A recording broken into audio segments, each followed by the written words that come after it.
Hi and welcome back. This is kind of like an addendum to my Low by Thoughts video. In my Low by Thoughts, which I'm going to link down below if you haven't seen it, I had mentioned that I was going to be getting the Cranberry palette by Natasha Denona, the one that's coming out for her holiday release this year. And I waited and waited and waited so I could get to Sephora because it's not sold online yet. So I was in store and I had swatched it on my arm and I was like, oh, this is so pretty. This is beautiful. I picked it up. I went up to the cashier. I bought the palette and I walked out of the store. No questions. Yeah, because I was going to buy it. Like, that's just all there was to it. So then I'm walking around like the mall for like 5 minutes with these swatches on my arms and I'm looking at them and I'm thinking, I already own this palette with Natasha Denona shadows. So why did I just pay $48 for a palette that I basically already own? So I'm going to show you a couple of swatches just from the Natasha Denona palettes that I do have. The one shade that I couldn't dupe was that lilac one. That's really, really pretty, but it wasn't like unique enough or amazing enough for me to put out the money for it again. You know what I mean? That lilac color is gorgeous and I don't have a dupe for that one, but it's not anything where I'm going to regret not purchasing that palette for. So I don't know. I'm going to show you the colors that I do have that are extremely similar to the Cranberry palette, and these are the reason why I then walked back into Sephora after having that palette in my hands and purchased for about 10 minutes. Walked back into Sephora and was like, I basically already own this palette, so I would like to return it. So I did. I don't think that I'm going to be saying any more 9,000% that I am going to be purchasing something, because then it could turn out, you know, I buy it and then I return it. Okay, so I have the Joya palette from her holiday last year. In here are the shades Fuchsia and Red Grape. Those two are extremely, extremely similar to the Cranberry palette. I'm going to do it's built up a little bit, that way you can see. Okay. So those two are from the Joya palette. And then in the Star palette, there's a shade called Phoenix and Electra. These two right here. These are almost identical to the ones, the Cranberry. Like that deep burgundy. And these ones are matte.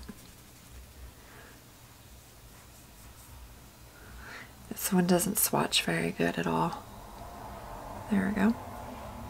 Okay, so I already have like the matte colors in the Cranberry palette, even though this one isn't matte.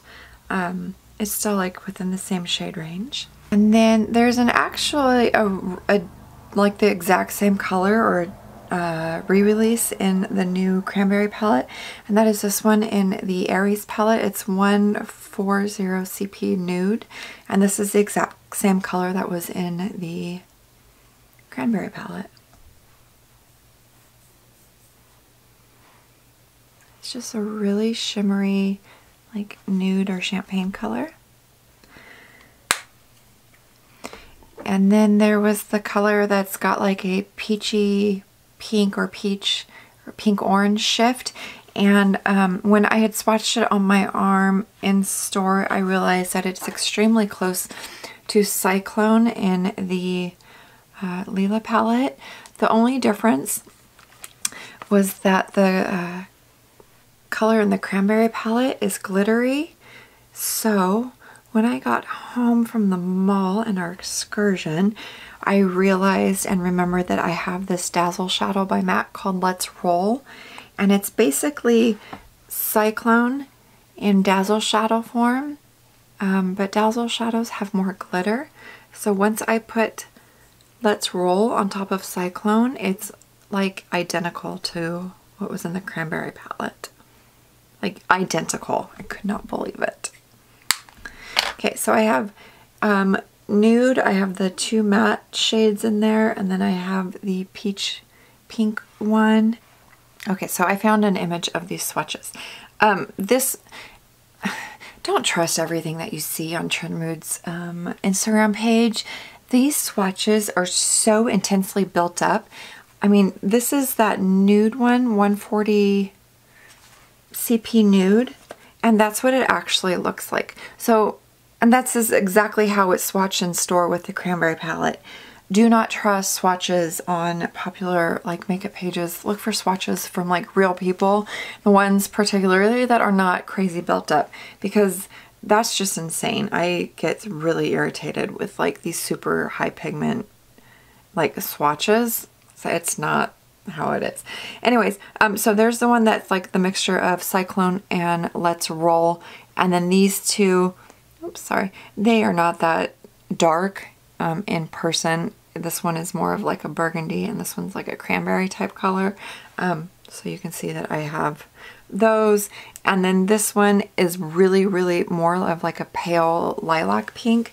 And that one, I really can't find anything in my collection of eyeshadows that I have that's similar to it. But it's, I mean, it was pretty, but it wasn't super ridiculously special. I guess if I took, I don't know, say like this Viola one.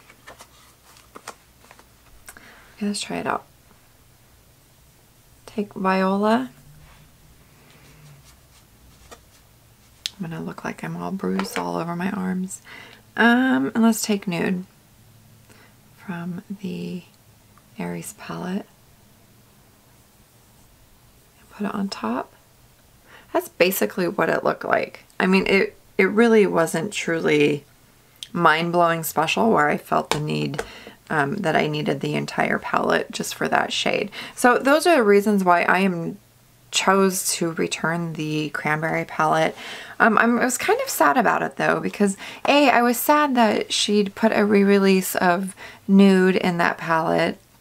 I was also sad that, I mean, if you're a Natasha Denona collector, you're going to have like almost the exact same shades in the palettes. I mean, I have 2 of the same burgundy cranberry type shades in the Star and the Joya, and that was kind of disappointing. And then Cyclone, yes, it's freaking gorgeous and I love it, but I just put some glitter on top of it and it was the other shade in the palette. So that's why I decided to just return the Cranberry. It was really, really pretty. I have heard a couple of people say that they got hard pan on their Cranberry palette. I don't know if that's been an issue or not. I would suggest it if you were wanting to get it and you don't have like these similar colors. Just from playing around with it, it felt exactly the same as her holiday palettes from last year.